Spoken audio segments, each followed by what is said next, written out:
বড় শান্ত ছেলে, দেখছি তোমায় সুযোগ পেলে শুনে বুঝি বিষম খেলে।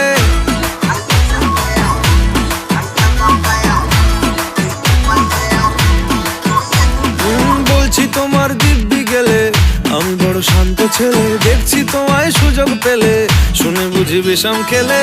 পড়ে গেছি ইস্কেতে, আছি বড় রিস্কেতে, খালি বিলি মিস করে যাই একটু যদি মিষ্ট সে। রাগারাগি কম করে, মনটা নরম করে, এসে মিশে হলেও যদি বলতো আমায় সে। আসুন